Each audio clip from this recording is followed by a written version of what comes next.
Hello everybody and welcome to a new player guide for Daniela Reyes, the first of the Edge of the Earth new player guides, which we're excited to get back into and start doing before we get into these guys on an expanded format. If you haven't seen one of our new player guides before, let me just go over what these are all composed of. We're going to be talking about this investigator, building a deck with them, which is just two copies of the core set, and then the cycle in which they came, which luckily with Edge of the Earth is super easy because it's all in one box.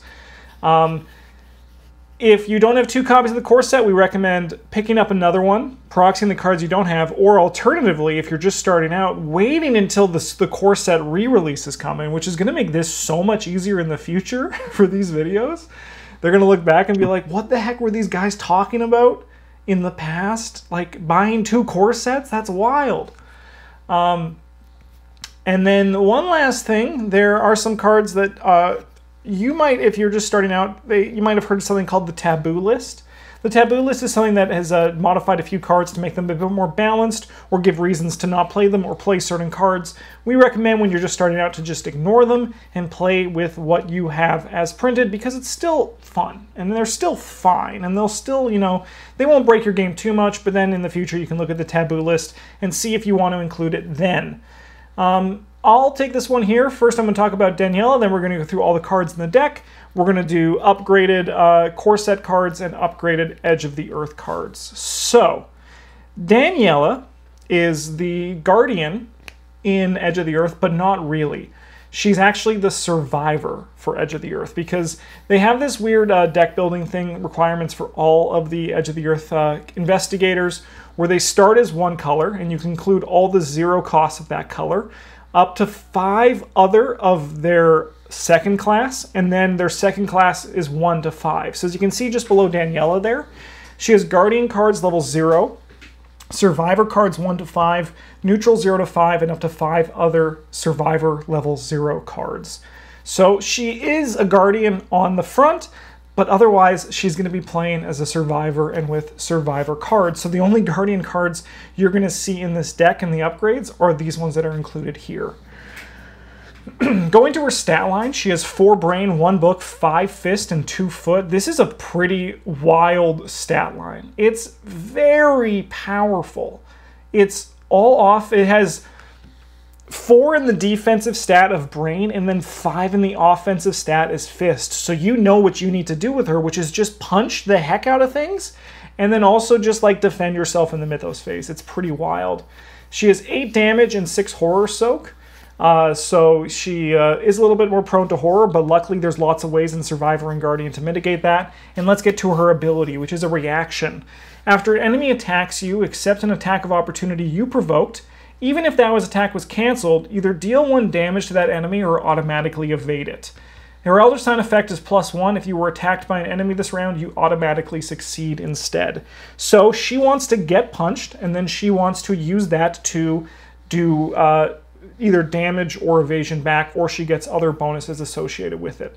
So, as we go through this, we're going to look at how we don't die, because our goal, it's kind of like the thought process is you want to trigger your investigator's ability as much as possible, and if that means you're going to be taking a lot of damage with this one, you're going to want to find ways to mitigate that. Let's get to her signatures before we get into talking about the deck. And we have Mechanic's Wrench. This is a 2-cost asset, takes up the hand slot, commits for 2 fist and a wild. As a lightning bolt, you can exhaust it to choose an enemy at your location. That enemy frickin' attacks you. So, as you can see, once again, it's going with a theme here, and it also just now provokes attacks without providing attacks of opportunity, which goes against her ability. And then as an action, you can fight. Use the ability only against an enemy that has attacked you since the end of your last turn. So this includes enemies that attack you in the enemy phase. You get +2 fist for this attack, and this attack deals +1 damage. Dude, that card is wild. We haven't played with any of these cards yet because the Edge of the Earth hasn't released here in Canada.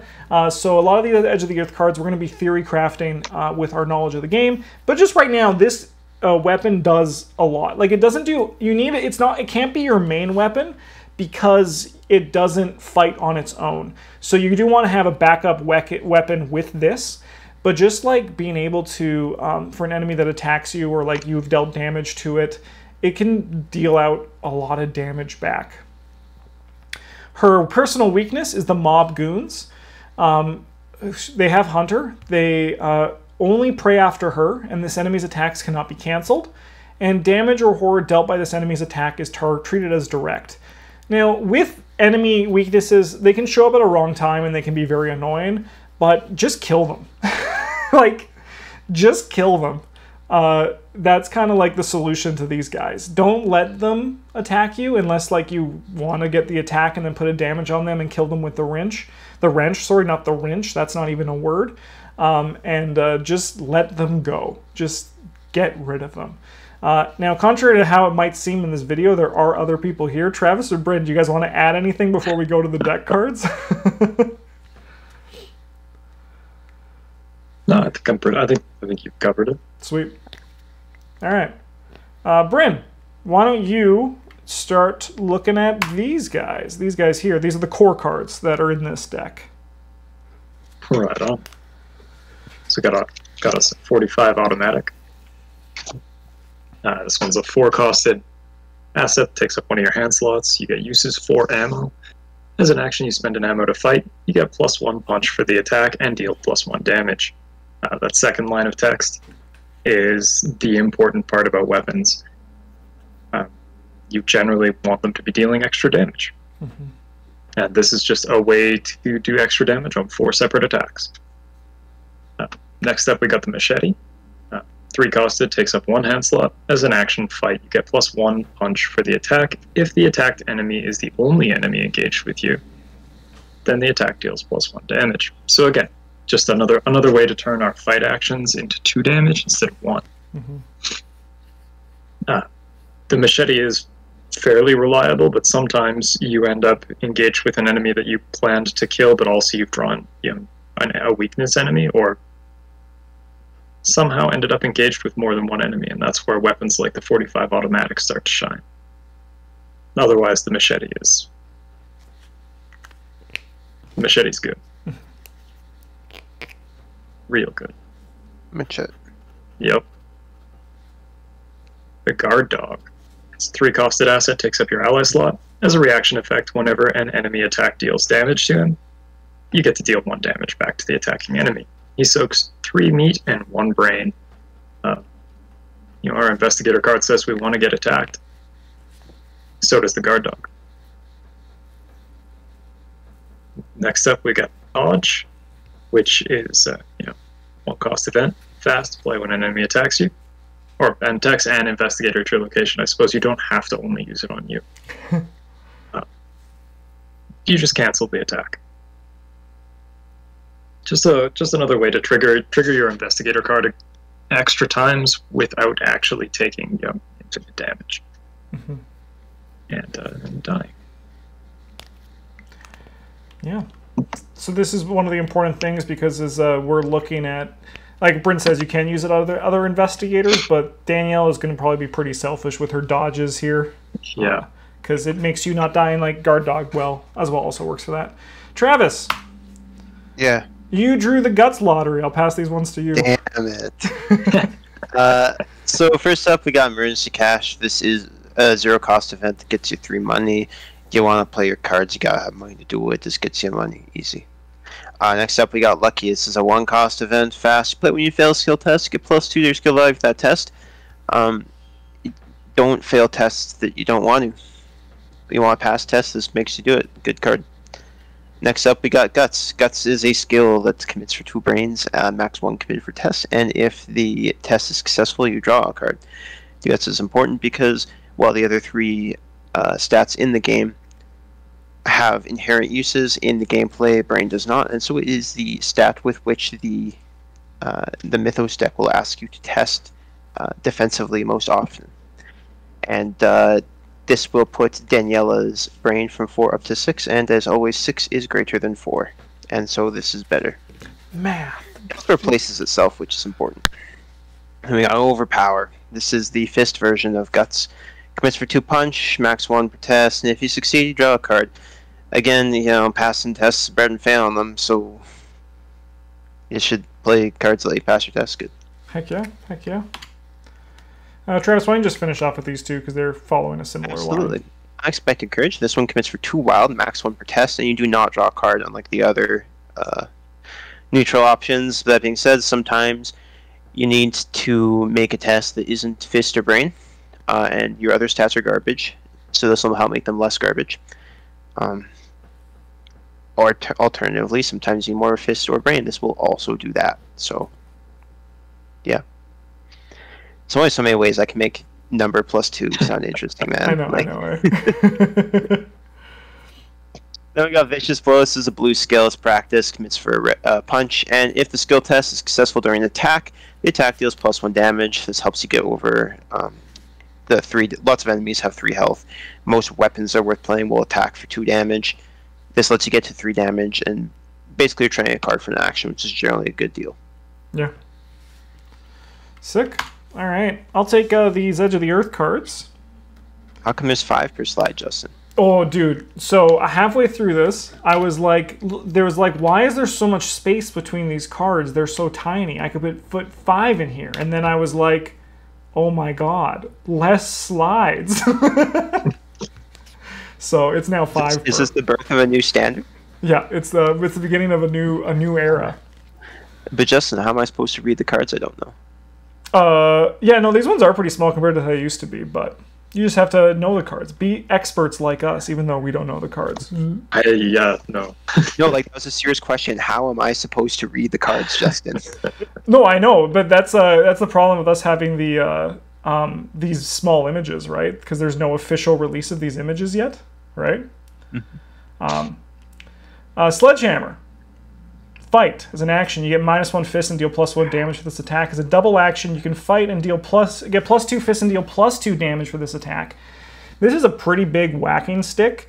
It does take up 2 hand slots, so you are going to need to have a plan for like if you want to have other weapons. But luckily, you can run the level 0 bandolier and actually take advantage of it. Next, It's not from these cycles, Justin. Pardon? It's not from Oh, these right, cycles. yeah. Sorry. If you do have access to bandolier, you can grab that. I forgot that my mindset is still in the expanded guide.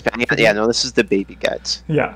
But it still has, like, let's go back to the world, you don't have bandolier.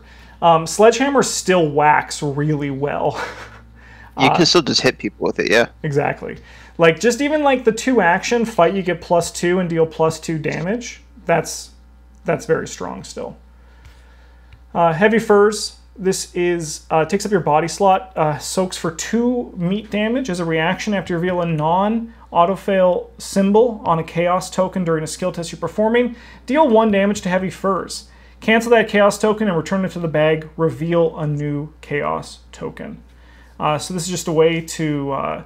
you could use it to soak for yourself. You could use it to draw different tokens if you would fail. There's a little bit of versatility there, but for 2 damage for 2 soak can be nice, especially because you're going to be taking a lot of hits here with Daniela, and it keeps you not dead. And being not dead is better than being dead. All right. That's a PBG guarantee. It's true, yeah.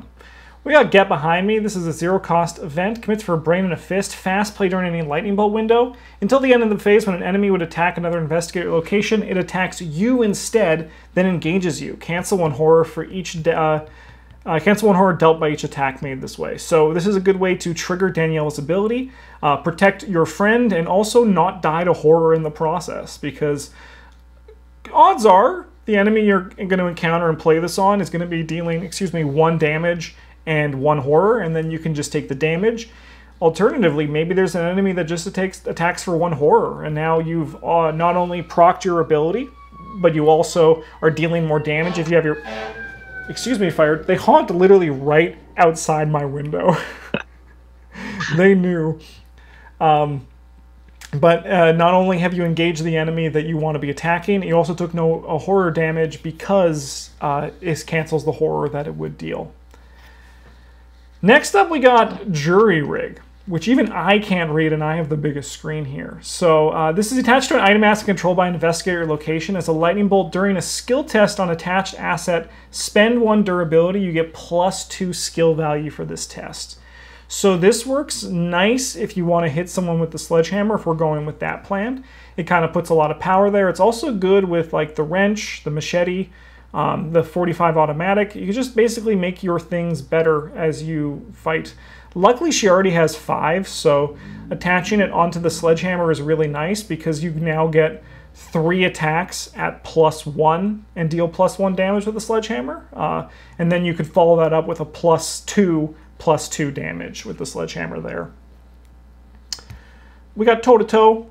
It's a fight, 0 cost. This attack deals +1 damage as an automatically successful. As additional cost to perform this attack, the chosen enemy makes an attack against you. So you get to attack, deal more damage, also trigger your ability for it, just like obviously this card is made for Daniela. And she'll be able to take advantage of it as you play with her. All right, Bryn, core set experience. Sorry, I actually don't know what Close Call does. Sure. So after a non-weakness, non-elite enemy or location is invaded, you shuffle that enemy into the encounter deck. 2 cost, 2 experience. This card's good because it just... you get attacked and then you shuffle them away. Yeah, because her ability, you can use it to deal damage, but you also could use it for the survivor side, which is evade that enemy. We got Lucky level 2. It just replaces itself. It's lucky, but you draw a card. See all reasons that Lucky was good the first time. Copy paste them here. Yeah. Not failing, better than failing. Yes. We go Will to Survive. This one's a 4-costed event, fast play only during your turn. Until the end of your turn, you don't reveal chaos tokens during any skill tests that you perform, just at all. So you just kind of get to show up and be like, game, this is my number, what is your number? Oh, shucks. And if your number is the greater, then you do thing. Yeah. It's it can make for some pretty big turns. It's not very often the game's number is going to be like lower. It's going to be higher than 5. Yeah. Yeah, like you do have 5 punch. Like it's probably going to work out. And like even with this deck that you have, using it to like hit someone 3 times with the sledgehammer if they have 4 and it's like an enemy with 6 health, right? Like just getting rid of it. That's not a bad use of this either, right? Like that's nice. I'm going to talk about Aquina for a second because Travis blew my mind when he was building these deck lists. And he was like, whoa, I think Aquina is going to be good in Daniela. And she's been here for a long time and hasn't really seen play outside of us. Outside of like when we had like a small only core set thing. But it's when an enemy attacks you, exhaust Aquina and deal 1 horror to her. Deal that enemy's damage to another enemy or your location instead. You still take horror dealt by the attack. So this allows you to, if you have enemies, it's kind of like a repeatable infighting you have. She also gives you some horror soak, and she cares about enemies attacking you. It really is just like a good ally for Daniela, and she's not worried about getting an ally that boosts her fist. And that's pretty exciting. I think that's going to be some nice... Nice to see Aquina actually like find a home in a deck. She is very expensive, so that's why we have the emergency caches. But that's pretty cool. Yeah, I'm glad you took that one because I was over here busy squinting trying to read the thing. Yeah. I was like, I can't remember what this does. I'm pretty sure every time we've talked about this card, we've agreed it's not good. Yeah. But yeah, no, you are. That does sound like not bad. You can take all kinds of extra attacks. Plus, she soaks 4 horror. Yeah. Assuming you're not using her effect. So, like, if she's not doing the thing that she does, you just live more. Speaking of, we've got the Elder Sign Amulet. It's a 2-costed asset that takes up your accessory slot. It soaks 4 horror. It just keeps you alive. Also, if you really needed to, it's a guts. Yep. It is a guts. Yeah, turn your real solid 4 into an incredibly formidable 6. And then we can all say this one. Bulletproof Vest. It's the same thing, but for your meat damage. Keeps you alive. Also is an overpower. Yep. Yeah. This one does compete with the heavy furs, but kind of like does the exact same thing. So if you're upgrading and you want to like keep the heavy furs idea but want your bulletproof vest, just replace them. It doesn't draw tokens, but it provides 2 more soak, which is what you want more, especially with a limited collection here for Daniela. Mm-hmm. All right. I'll read these ones because I think I can squint the best to get them here. Oh my god. All right, so fire extinguisher. That one's nice and easy to read. It's nice and big. 2 cost, 3 experience, 2 foot. As an action, you can fight. You get +1 damage. Deal +1 damage. You get +1 fist for this attack. That's a really nice upgrade for fire extinguisher. It now makes it like an actual viable weapon without, you know, like being a weapon. And then as an action, you can discard it to evade, automatically evade all enemies engaged with you. You may exile fire extinguisher instead of discarding it to discard each non-elite evaded by this effect. So you're probably grabbing this more for like the ability to hit and kill because like it's kind of wild, but this is basically like if you want to do the machete, this is now just your machete because it doesn't have that drawback that Bryn talked about, which was the, you know, if you have 2 enemies engaged with you, it's now a problem. But that is, it's a strong upgrade and, you know, you have a limited collection, so use it as a weapon. It does the job. We got Bangle of Jinxes. This is a 2 cost, 1 experience charm asset that takes up the accessory slot. It has 1 charge. As a lightning bolt, you can spend a charge. You get +2 skill value for this test, limit once per test. And after enemy attacks you, you can place 1 charge on Bangle of Jinxes. So definitely, as you can see, kind of made with Daniela in mind. You get plus skill tests to fight or use for brain checks. Or even if you need to do a clutch evade because for some reason you'll die. And then whenever you get attacked, which you're going to be getting attacked a lot, you get to put more charges on your Bangle of Jinxes. We got Plucky. This is a 3 cost composure. Sorry, 3 experience composure. Plays for 0, commits for 2 brain and 2 book. You get +1 brain and +1 book. Non-direct damage and or horror may be placed on Plucky. Must be placed on Plucky before it can be assigned to your investigator card. As a lightning bolt, you can spend a resource to get +1 brain or +1 book. The book doesn't matter. The brain is nice, but this is also just like a lot of soak for 0 cost. Like a lot of horror soak. So that's kind of like, on instinct, that's kind of like what Plucky serves for Daniela with this card pool that you have here. It can boost your brain as well. It can also boost your book if you need to investigate. But with Daniela, you should be focusing on just punch. Just punch, punch, punch, punch. We got Burn After Rating. This is a 1 cost, 1 experience event. It's an insight. It's an exile a level 0 to 5 card in your hand. Discover 2 clues of your location. If the exiled card was level 2 or higher, remove 1 doom from the current agenda. Exile Burn After Rating. So this can give you clues. You can exile some cards that exile a level 0 card, and then you can just like bring it back when you upgrade to just grab 2 clues of your location without doing a test. With a limited collection, it like might not be advised to exile cards that cost 2 or higher. However, you are a survivor investigator, so you are going to run out of your upgrades much quicker than if you were actually a guardian. We then got Dauntless Spirit. When it's in your hand or committed to a skill test, it gains brain icons equal to your fist or fist icons equal to your brain. Oh my god. So this is 5 brain or 4... 5 brain or 4 fist. Those numbers do be big. It's at this point you kind of have to ask yourself though, is that number too big for this? Because it just makes your numbers big. I mean, if you're worried about big tests, you could run these, especially with a smaller collection, which is like, you know, kind of the whole point of this. Because having 9 fist is a lot of fist, and 9 brain is a lot of brain. Travis? Yeah. The 9 brain is just like you get to pass a brain check treachery card. Yeah. So you get to cancel it basically. It's basically like a ward of protection you have to test for. if you got a hypothetically light a brazier, this card might be the best friend you ever had. Yeah. You can also like you don't have to commit to your skill test. It still gets your brain. Oh, let's go. But like you can give someone else +5 brain. Yeah, it's really good. That's really good. It's like that's a big number, dude. Freaking nuts, man. Well, That's a really big number. I think that's a huge number. Holy crap. All right.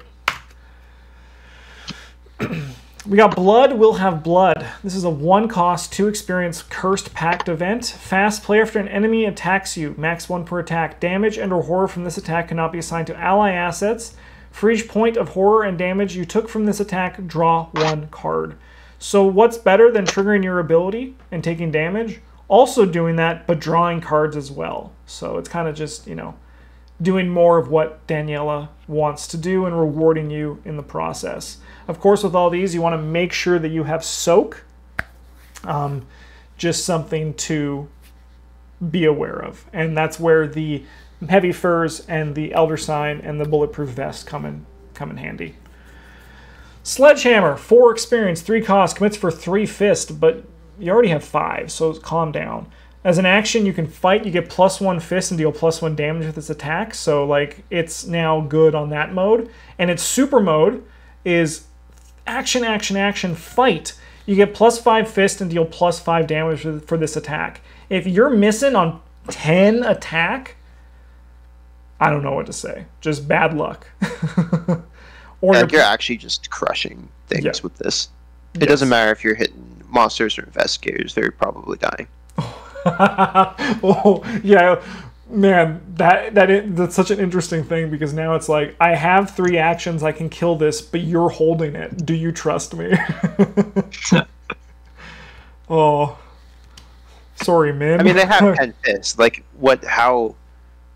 What situation are you in where you're just like, no? Oh, yeah, no. I always would say yes, too, but it just takes... the clip of the century right there is the auto-fail as Min just gets her head caved in. Oh, yeah. Someone will. 100%. That'll happen. Oh, yeah. But you got to take the risk, always. Yeah. We got Enchanted Bow. 3 cost, 2 experience. Takes up both hand slots and your arcane slot, which doesn't really matter. I actually don't think it matters at all. We either have this Earthly Serenity here, but otherwise it's a pretty free slot. Uses 3 charges as an action. You can exhaust Enchanted Bow to fight. You must use either Brain or Foot instead of Fist, and you get +1 skill value for this attack. So you'll be attacking at 5 Brain because you're not going to be choosing your Foot. This attack deals +1 damage as an additional cost to initiate this ability. You may spend 1 charge to have this attack target a non-elite enemy at a connecting location. If you do, ignore the aloof and retaliate keywords for this attack. So yeah, if you're looking for alternatives to the Sledgehammer because you have this idea in your head where you want to be like Archer Daniela, Enchanted Bow can help you do that. I do think Sledgehammer is a better weapon for Daniela, but this is just another route you could go with your limited collection. Next up here is we got Unscrupulous Loan. It's a 0 cost, 3 experience pact. Limit 1 per investigator, cannot leave play. After you play it, gain 10 resources. And when the game ends or you are eliminated, if you have fewer than 10 resources in your resource pool, exile Unscrupulous Loan. So this can get you going and get you a lot of money. You just might want to plan to pay it back, or you can just say, hey, take the loan out of here. I don't even want it. Yeah. Sorry, go ahead. Oh, okay. What I was going to say is that towards the end of the game, if you're playing a blue character, you spend a lot of turns not using your money for anything. Mm-hmm. Yeah. So getting that 10 back might be a little easier than it looks. Yeah. Yeah, but getting that 10 up front is huge. Yeah. Sweet. Yeah, because all your actions are just spent. Your turns are just swinging with the sledgehammer. Yeah. Last... This Earthly Serenity that wants you to make brain tests, Justin. I know, right? So it's a 2 cost, 4 experience. There is like a 1 or 2 experience version, but the picture of it is Glare City. Nothing against like the person who took it. Like, thank you so much for the person who took all these pictures, because otherwise we wouldn't know, we wouldn't be able to do this. Yeah, there is a level like 1 or 2 version as well. It commits for 2 brains, the level 4 version, takes up a spell slot, 6 charges, test brain 0. For each point you succeed by, you may spend 1 charge to heal 1 damage or 1 horror from an investigator at your location.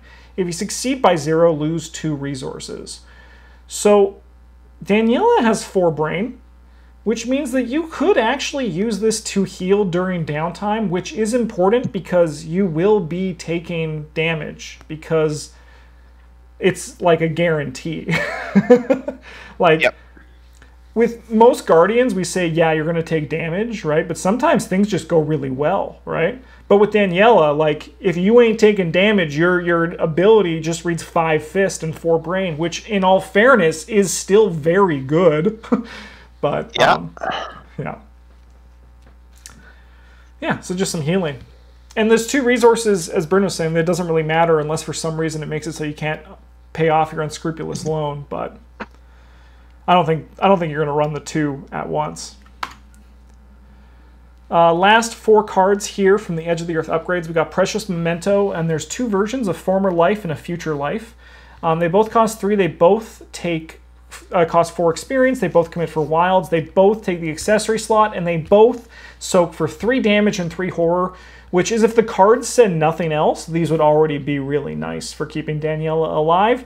But they do say more, and they say a lot of good stuff too. They have, after you fail a skill test by 2 or more, exhaust it to heal 1 damage from it.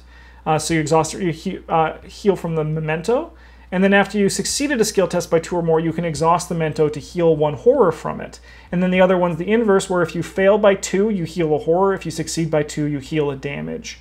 You're going to be succeeding by 2 a lot because you have 5 Fist.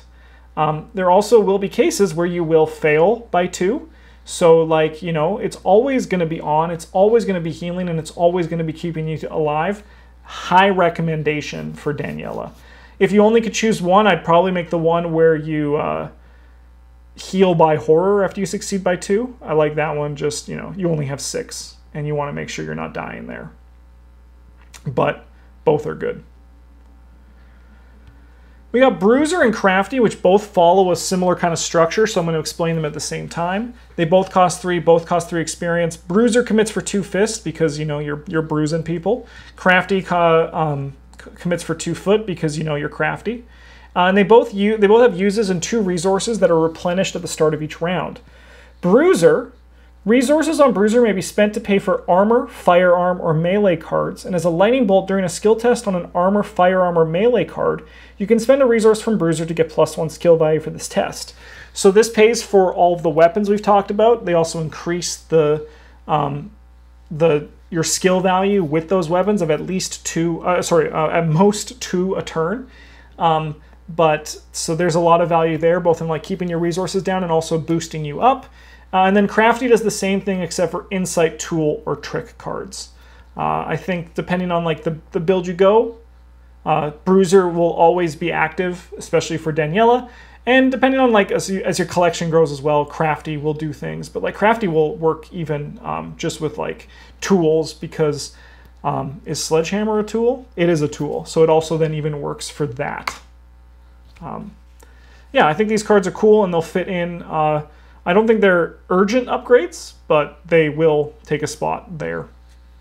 Yeah, they're a really nice blend of like economy for playing your cards, but also they have that functionality. Like Bruiser in particular, you can use it to pay for part of your Sledgehammer, but then also it just makes your Sledgehammer attacks better in case the +5 wasn't good enough. Yeah, yeah. All right, that is the video. Thank you guys so much for watching. We're going to be back. Sorry, Travis? I said easy. Easy. Yeah, easy. Yeah. We'll be back next week to talk about another one of these investigators from this pack. Maybe Monterey Jack, probably Monterey Jack, maybe someone else, who knows. I'll roll the dice the day before. In addition, don't worry. I have realized that those images don't compress that well, do they, chat? So I'll make them bigger for the next one, so they'll be even easier to read. And then hopefully in the future we can actually get high quality versions of the Edge of the Earth cards for, you know, viewing experience for everyone. But I will make them bigger for next week's video. I also want to do a big thank you to all of our patrons for supporting the channel. If you want to support the channel and get a bunch of cool things in the process, check the description down below. Like and subscribe, all that stuff. Thanks for watching. Have a good one. And as always, GG's.